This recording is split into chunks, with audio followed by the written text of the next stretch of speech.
Olá a todos, meu nome é Brenda Santos Oliveira, sou engenheira agrônoma e nós vamos dar continuidade às nossas atividades de encontro comunitário. Nossos encontros comunitários são atividades que envolvem um número grande de pessoas, então essas atividades a gente ainda está fazendo de forma remota, sob recomendação da CA, a gente faz de forma remota através de videoaulas. Até a distância é uma adaptação das atividades de assistência técnica e extensão rural do Bahia Produtiva, que é um projeto do governo do estado da Bahia, por meio da Secretaria de Desenvolvimento Rural do estado da Bahia. Ele é executado pela CA, que é a Companhia de Desenvolvimento e Ação Regional, com recursos que são provenientes de acordos de empréstimo com o Banco Mundial. Hoje a gente vai falar um pouco sobre a palma forrageira e a utilização dessa planta na nutrição de ruminantes. É uma planta extremamente importante, principalmente em regiões áridas e semiáridas. A gente não planta no mesmo dia. É preciso que a gente faça uma cura nessas raquetes. Depois de 10 dias, a planta, a raquete, ela está pronta para ser plantada. Não é bom que a gente passe de 10 dias, muito mais de 10 dias, porque a planta começa a perder muita água e ela pode ficar inviável, ela pode ser que ela não pegue, não nasça. Então, 10 dias é um tempo ideal. É importante que a gente plante, a gente normalmente utiliza os sulcos. Alguns produtores, eles fazem aqueles berços e colocam uma por uma raquete nos berços. Outros produtores plantam em linha, fazem um sulco grande e arrumam essas raquetes nos sulcos, o sulco já com adubo e já com calcário previamente aplicado. Depois vem só fechando. A gente vai colocar um vídeo do passo a passo desse plantio. A abertura do sulco, a disposição das raquetes no sulco, depois ele vem só cobrindo com a terra. A gente tem que cobrir cerca de metade ou até 2/3 da raquete, cobrir com terra e esperar a germinação. Essa planta ela só começa a produzir depois de mais de 18 meses. É uma planta que ela não produz rápido, não é um ciclo rápido. É uma planta que ela permanece bastante tempo, é uma planta que você tem as rebrotas, mas ela não é uma planta de ciclo rápido, então ela começa a produzir a partir de 18 meses. É importante que durante o processo de produção, durante o crescimento, que a gente realize a capina.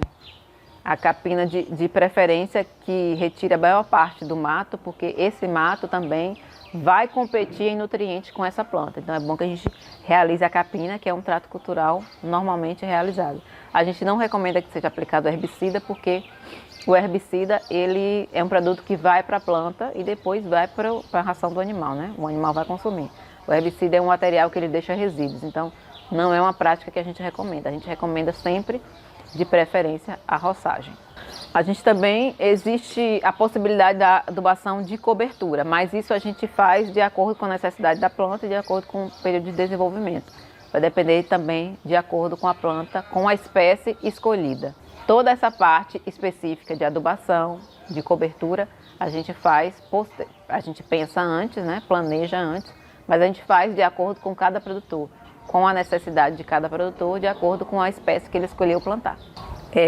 O palmal, que é a área onde a gente plantou as palmas, é chamada de palmal, é uma área que deve ficar livre de insetos, de formigas. Formigas também atacam essa planta, como qualquer outra cultura. A gente tem que manter aquele cuidado.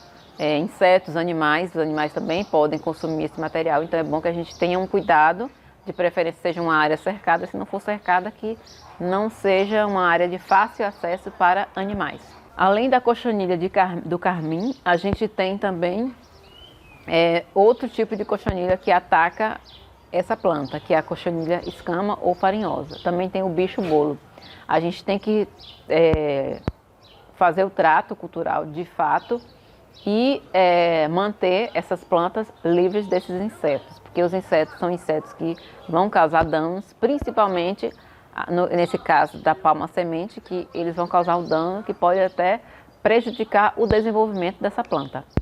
A principal forma da gente manter esses insetos longe do palmal é escolher espécies que sejam resistentes ou tolerantes. é mais difícil a gente fazer o controle, principalmente em áreas onde o adensamento é maior. Adensamento maior, a gente tem um espaço menor de trânsito, um espaço menor para fazer os tratos culturais. Então, é bom que a gente escolha espécies que a gente não precise tanto de trato cultural em relação à quantidade de pragas, porque vai ser uma coisa dificultada no caso de plantas muito adensadas. A palma, ela também pode sofrer com o ataque de doenças, com algumas doenças. As doenças são normalmente associadas a fungo. A gente tem podridão mole, a gente tem gomose, escamação e alternária, que são doenças que não é algo comum. Num sistema produtivo, onde o produtor tem um cuidado maior, esses problemas são minimizados ou praticamente não existem. Então, é importante que o produtor faça todos os tratos culturais que são recomendados para evitar que ele tenha esse tipo de problema na área dele, principalmente em relativo à umidade. Esses problemas da palma são mais relativos à umidade, excesso de umidade no ambiente. O excesso de umidade vai levar ao desenvolvimento dessas doenças, que são causadas por fungo ou bactéria. Então, é importante que a gente tenha um terreno drenado. Por isso, a importância da escolha do local. A escolha do local é importantíssima para a gente garantir que no futuro a gente não tenha nenhum tipo de doença nessas plantas.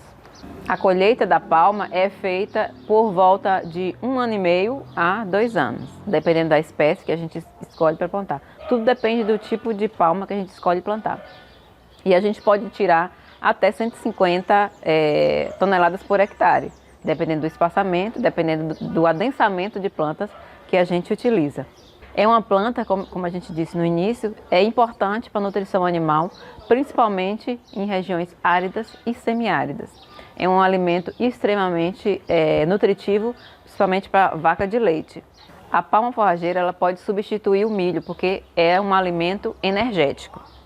A gente pode substituir, adicionar até 13 quilos de palma por animal, que vai ser excelente. Infelizmente, a gente não pode dar a palma sozinha para o animal, porque a palma ela tem basicamente carboidrato não fibroso, que a gente chama, que é um carboidrato que vai ser utilizado pelo animal, só que não vai ser bom para o funcionamento do rumen do animal. O ruminante, como a gente sabe, o bovino, o carneiro, o estômago do ruminante é compartimentalizado. Ele precisa que exista fibra dentro do estômago, nos vários compartimentos. A fibra passa pelos compartimentos e é digerida e vai produzir os metabólitos que o animal vai utilizar para sua mantença, para a produção de carne ou leite. Se a gente dá só palma para o animal, a palma não vai fazer esse movimento ruminal, não vai favorecer o movimento ruminal e o animal pode ter uma paralisia ruminal, pode ter acidose e outros problemas. O produtor ele já conhece os alimentos que causam esse tipo de problema e normalmente ele não utiliza. Mas é bom a gente explicar que a palma não é um alimento que pode ser utilizado sozinho para o animal. Ele precisa ser adicionado à dieta. Ele não pode fazer parte da dieta completamente. A gente tem que usar algum outro tipo de forragem que tenha fibra e aí sim a fibra vai fazer o rumen desse animal funcionar e com a ajuda dos carboidratos que eu falei, os carboidratos não fibrosos que a gente tem na palma, vai ajudar a digestão, a decomposição dessa fibra pelos micro-organismos. Então, é um alimento excelente, de excelente qualidade e que pode ser utilizado por animais. É utilizado muito para a vaca de leite. É um alimento que tem uma variedade, a palma doce, que é excelente e os animais tem uma palatabilidade boa, é bom para os animais. Os animais gostam muito desse tipo de alimento. A palma a gente considera um alimento energético para os animais. Por quê? Porque ele tem um teor de fibra baixo, ele tem um teor de proteína também um pouco baixo, é quase 4,8% de proteína. E ele tem uma quantidade de carboidratos não fibrosos, que é algo importante para o animal. Então, é um alimento de qualidade e ele também é um alimento que apresenta NDT, que é um constituinte que a gente chama, de alto valor biológico para o animal. Então, a palma é um alimento que, além de todas essas características que a gente falou, da rusticidade e da adaptação dela a um ambiente mais árido, com menos chuva, ela é nas perspectivas, né, dos pesquisadores, perspectivas futuras, ela aparece como um alimento que vai ser utilizado em um maior número de regiões. No Brasil, a gente tem pesquisas voltadas para a utilização da palma em várias regiões. A gente também analisa dados do clima, de mudanças climáticas que a gente percebe. A gente vê as diferenças no regime de chuvas e tudo mais. O Brasil, em 30 anos, ele perdeu 15% da sua água doce, então é algo muito importante, é muito impactante. E algumas áreas, principalmente no Nordeste, algumas áreas elas têm tendência a se tornarem áridas, que não são áridas hoje, elas têm essa tendência a se tornarem áridas. Então, a palma é uma planta que no futuro, infelizmente, vai ser muito mais difundida, muito mais utilizada por isso, porque o regime hídrico do país ele está mudando.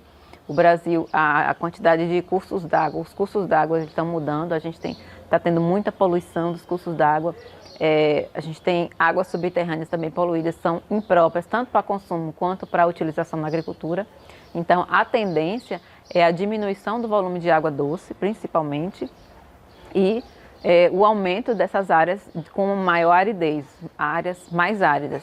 Com esse aumento de áreas áridas, a gente vai precisar plantar, né, nessas áreas e vai precisar de alternativas que possam ser utilizadas. Então, a palma ela vem sendo utilizada também nesse sentido, de uma alternativa para o futuro que parece que nos é bem certo. Então, é uma planta que tem características de rusticidade que pode muito bem ser empregada.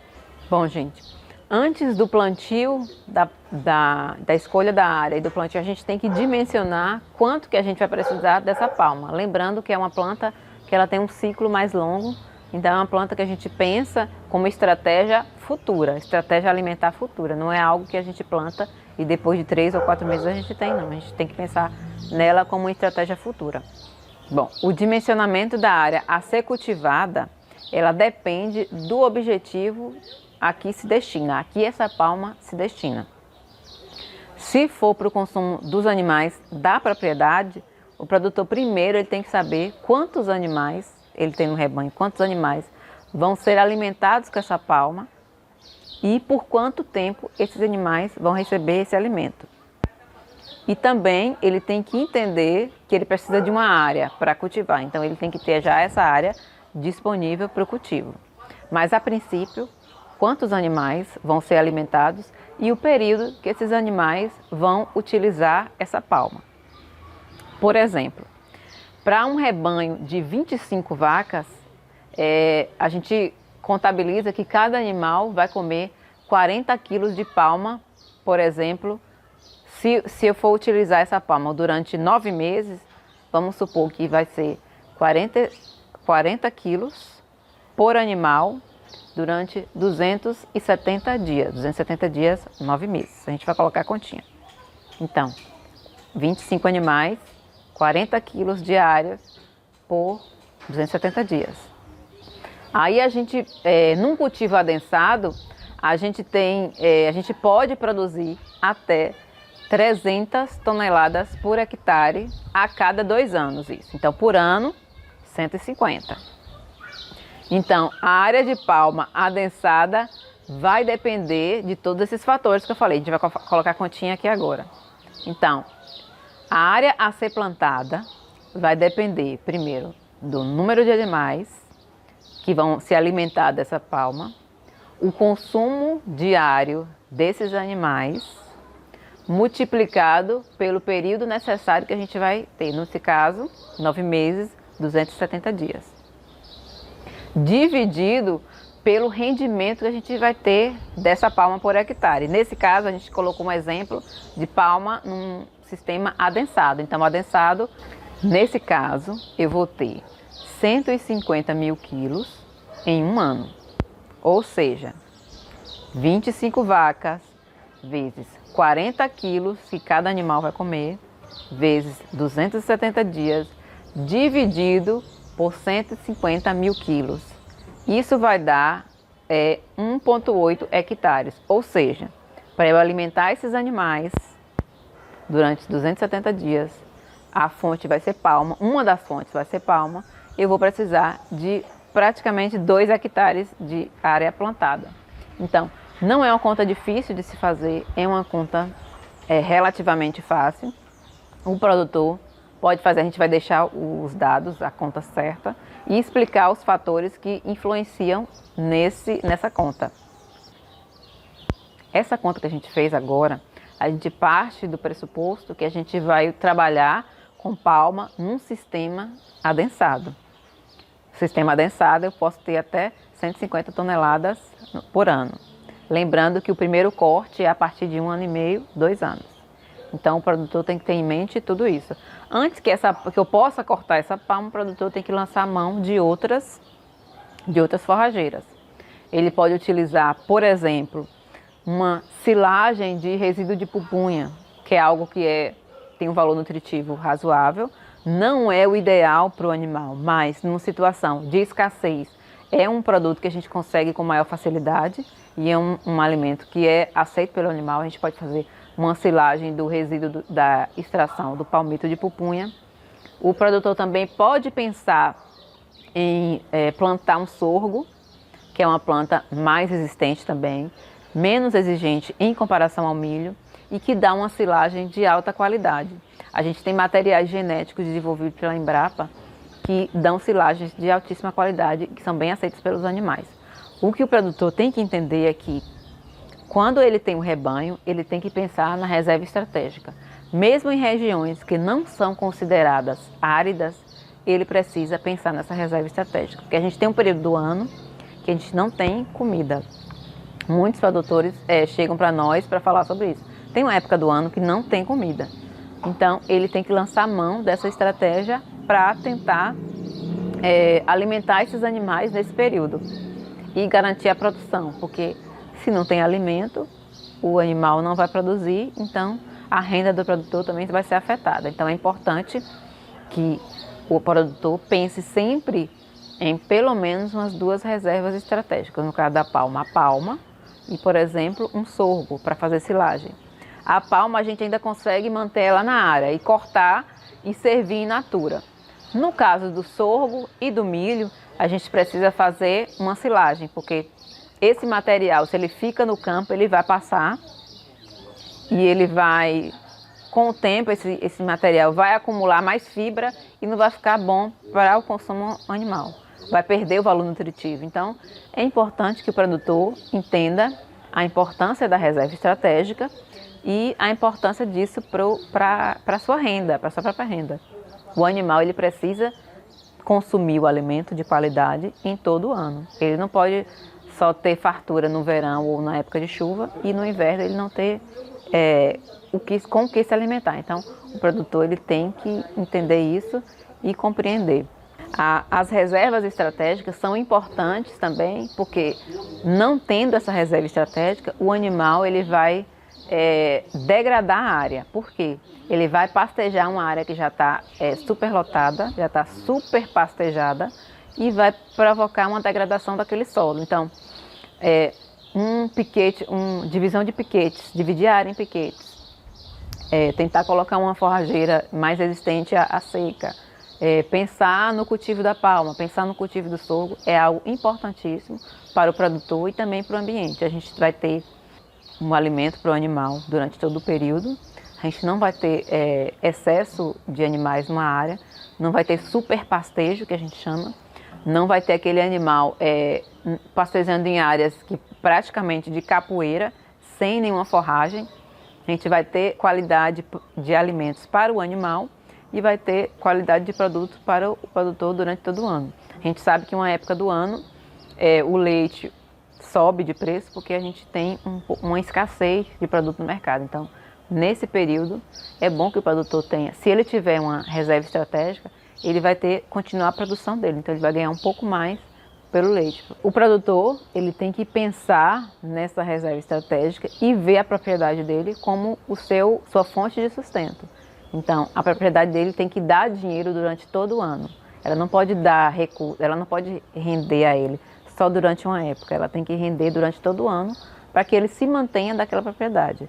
E para que isso aconteça, ele tem que investir, principalmente produtores de leite, no caso, quem trabalha com animais, com bovinos, com caprinos, tem que entender que a reserva estratégica, o alimento, é algo importantíssimo e é imprescindível para o desenvolvimento da atividade. Apesar de que a maioria das áreas que a gente atende são áreas de cacau ou áreas que a gente tem um regime hídrico maior, uma quantidade de chuvas maiores, a gente tem comunidades atendidas que trabalham com gado de leite e que tem esse problema de escassez de alimento em determinadas épocas. Essa é a nossa sugestão para áreas mais áridas, áreas mais secas, onde o regime hídrico é menor. Então, o plantio de palma é algo importante, mas que deve ser pensado previamente, porque, como eu disse, a gente só pode colher, só tem uma colheita depois de 1 ano e meio, 2 anos. Então, no decorrer desse período, até a gente conseguir colher a palma, a gente tem que pensar em outras reservas. A gente sugere essa planta, porque é uma planta de alta qualidade e que é bem aceita pelos animais. A agricultura familiar, ela tem uma característica muito positiva, que é de produção de alimentos, quem realmente produz alimentos. O que a gente consome, o leite que a gente consome, as hortaliças que a gente consome, todos esses produtos vêm da agricultura familiar. E é uma agricultura, é um tipo de produção que respeita mais as pessoas, que respeita mais o ambiente. Então, fortalecimento da agricultura familiar também é uma tarefa, é nossa tarefa e é algo que é importante para a região. A gente coloca essas sugestões baseados no que a gente observa em campo. O que a gente vê em campo, a gente processa e analisa e tenta trazer alternativas que possam agregar para o produtor. Então, um produtor de uma região que é mais seca, ele pode lançar a mão dessa estratégia. Se ele não se sentir à vontade para partir a partir desse vídeo, a gente pode dar todo o suporte que ele precisar. A gente pode planejar, dimensionar a área, ajudar na escolha da área, ajudar na escolha das plantas, das raquetes que vão ser as mudas. Então, toda essa assistência a gente pode dar para o produtor, caso ele se interesse. É importante que o produtor entenda, novamente, é importante que ele entenda que ele é o fator principal, ele é quem vai direcionar o empreendimento dele. Ele vai direcionar para o desenvolvimento, o desempenho positivo ou direcionar para o desempenho negativo. Depende das ações que ele faz. E muitas dessas ações que a gente leva para campo são ações que são pouco dispendiosas, tanto de trabalho, de mão de obra, quanto de recursos. Então, quando a gente leva para o campo alguma alternativa, quando a gente sugere algo no sentido de fortalecer a agricultura e algo que seja mais tranquilo, mais fácil possível para o agricultor, algo que seja mais viável possível. Então, a gente agradece vocês terem assistido o nosso encontro comunitário. Nós fizemos pensando nas comunidades que têm uma maior dificuldade, como a gente disse, em áreas, principalmente em áreas de transição, que são áreas onde o regime hídrico é mais escasso. Então, a gente pensa nessas comunidades, a gente trabalha nesse sentido. A gente espera que vocês assistam ao nosso vídeo, comentem, deixem esses comentários, deixem sugestões. Se tem algum tema que vocês queiram que a gente aborde, a gente vai abordar. É bom que a gente tenha essa interação para a gente saber como é que se o trabalho está sendo positivo para vocês, ou o que a gente pode mudar, o que a gente pode melhorar. A gente agradece que vocês tenham assistido o nosso vídeo e até a próxima.